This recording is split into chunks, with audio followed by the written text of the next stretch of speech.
Hello guys, welcome to share ఐడియాస్కి. తెలంగాణ రాష్ట్ర వ్యాప్తంగా రైతులకైతే తెలంగాణ రాష్ట్ర ప్రభుత్వం అయితే మరో శుభార్త చెప్పింది. మొత్తానికి అయితే డబ్బులు అయితే విడుదల చేయబోతుంది. ఎవరికోడికి ఎప్పటి నుంచి అనే దానిపై వీడియో క్లారిటీ చెప్తే అనుకోవచ్చండి. చూడండి ఫేస్, మీరుగా మంచిగా ఫస్ట్ టైం వస్తే కదా సబ్స్క్రైబ్ చేసుకుని పక్కన బిల్హోన్ చేసుకోండి. ప్రతి ఒక్క లైక్స్ కానీ షేర్ చేయండి. ఇంకా డైరెక్ట్ టాపిక్కి వెళ్ళిపోతాం. తెలంగాణ రాష్ట్ర వ్యాప్తంగా ఉన్న రైతులకైతే తెలంగాణ రాష్ట్ర ప్రభుత్వం అయితే మరో శుభార్త చెప్పబోతుంది.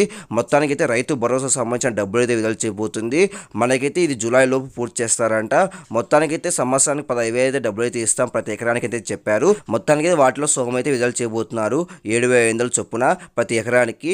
కాబట్టి మీరు ఏం చేస్తారంటే ప్రతి ఒక్కరు అయితే మీ పాస్బుక్లు, మీ బ్యాంక్ అకౌంట్ రెడీ చేసుకోండి.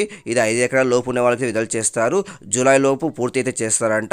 కాబట్టి జూన్ 2 కానీ జూన్ 4 నుంచి అయితే ఇది ప్రారంభిస్తారు. ప్రతి ఎకరానికి 7,500 చొప్పున. ఇప్పటికే మంత్రి కూడా ప్రకటించారు కాబట్టి దీనికి సంబంధించింది. కాబట్టి మీరు సిద్ధంగా అయితే ఉండండి. దీనిపై ఫైనల్ లిస్ట్ ఇచ్చారు. కాబట్టి ఇంకా అప్డేట్స్ ఖచ్చితంగా పోస్ట్ చేస్తాను. ప్రతి ఒక్క లైక్స్ షేర్ చేయండి. ప్రతి ఒక్క సబ్స్క్రైబ్ చేసుకుని పక్కన మిల్ ఆన్ చేసుకోండి. Thank you for watching. Thank you.